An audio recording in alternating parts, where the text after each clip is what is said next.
Hi everybody, it's Nick. Lots of thoughts around the way we do business today and transformation. I mean, the world of business is ultimately the world of transformation because nothing ever stays still. And what I find really interesting is I'm not sure we're learning quickly enough the lessons that we've always been presented with. So, there's lots of businesses out there. It's a very competitive marketplace. It's quite a dog eat dog type of world. We still have this zero set mindset, and it's actually quite a closed system that we work within. And the reason that it's a closed system is that we really struggle to establish and really set creativity and innovation free.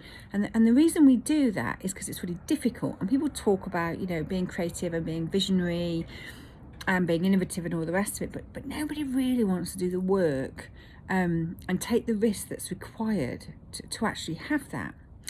And the reason is that people want to feel safe, and it's a real paradox actually, because the more controls you have, the more commands you have, the more rigid processes, the more people are pigeonholed into certain places, I think the less safe you are.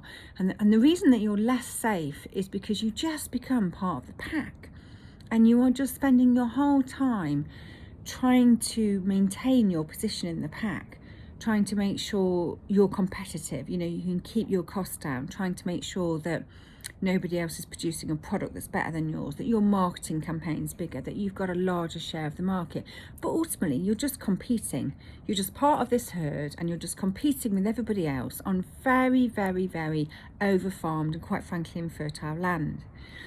And the reason that we see certain people as really quite exceptional, and we see it's quite unusual for us to see people really stepping out and doing something really different, is because it actually takes a lot of guts. So, if you look at, if you look at the Elon Musks of the world, if you look at the Richard Bransons of the world, if you look at Steve Jobs, if you look at Bill Gates, the list could go on.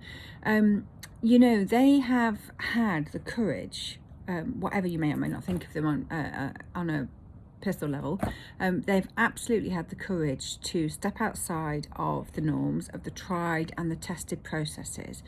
They've trusted their gut instinct, and they've actually taken risks, and they've jumped into the unknown. They've felt the fear, and they've done it anyway. But what that has meant is that they've had no constraints on them. Their creativity has really been able to run wild.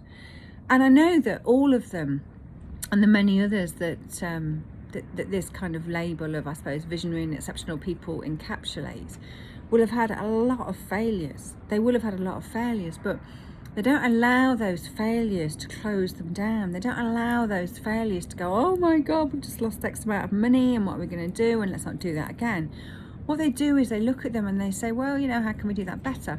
And they listen to people. And you don't have to be in a certain position to be listened to. And people, we've got all these bullshit phrases now, haven't we? And they worry me because, things like inverting the pyramid, let's be innovative, let's be creative, psychological safety, let's empower our employees. The reason that they worry me is because people are using these words very loosely. Now, these words actually have an awful lot of layers behind them. It takes a great deal to actually become a creative organisation. And the reason it's so difficult is it always starts with the individual. It doesn't actually start at business level, it starts at an individual level.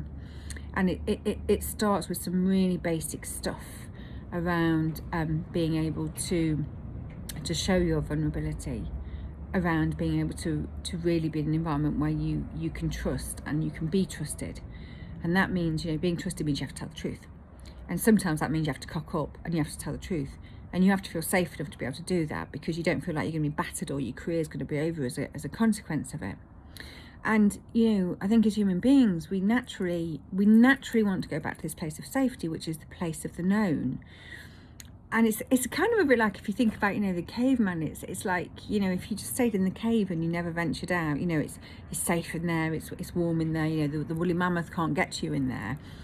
Then you might be safe from that perspective, but you're never gonna grow, you're never gonna widen your mind, and ultimately you will just wither and you will just become extinct, because eventually you will run out of ways to get food, and you won't have found newer, more innovative ways to be able to avoid the woolly mammoth when you go, foraging for food and so forth. And so, I think we really have to really change the way we look at doing business. And talking about these words, I think could be quite dangerous, because they really need to be taken down to what they actually mean. And what they mean, just some examples for me when I look at, my wonderful wish list of what a great organisation would look like is first of all, everybody needs to really believe in something. There needs to be a real emotional engagement from people that are associated with that organisation, whether they work for it or whether they be customers. And that belief system has got to be something over and above this transactional, commoditised world we live in. It's not about, building the washing machine that can, hold the most clothes. It's got to be something far more purposeful and meaningful and emotional. It's got to really engage our emotion. We've got to have a cause that we believe in. That's what really brings our passion to life. And what's really frustrating is most of the strategy and vision is done by the senior management in organisations. And actually, I think it should be done by the rest of the employees, the people that are close to the customers, the people that are out there really living at the at the grassroots level. I think it would be really great to take, just randomly pull some names out of a hat in your organisation, put everybody's name in and randomly pull some names out and take those people away to a safe environment and really give them carte blanche. Get some external people in that have got no vested interest and really open their creativity and see what these mixed up groups of people can do. It'd be great if they weren't from the same team. Perhaps they don't know each other. Perhaps they're from different areas in the business, and allow them to set the strategic direction, to come up with something. And I think at the same time as well, do exactly the same when you're looking at what is it that's holding you back.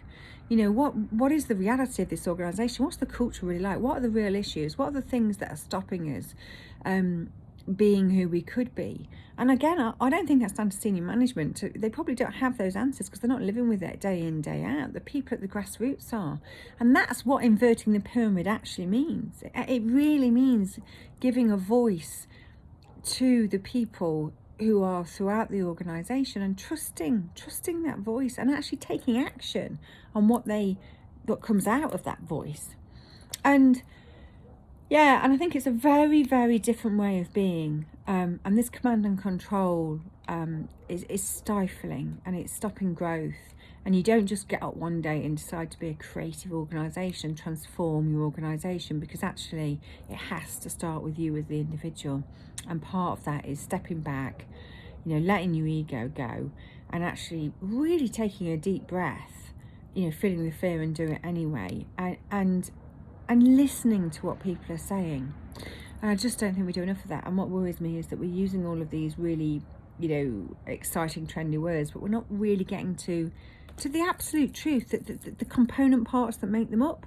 And without that, you'll never become the organisation that actually brings those words to life.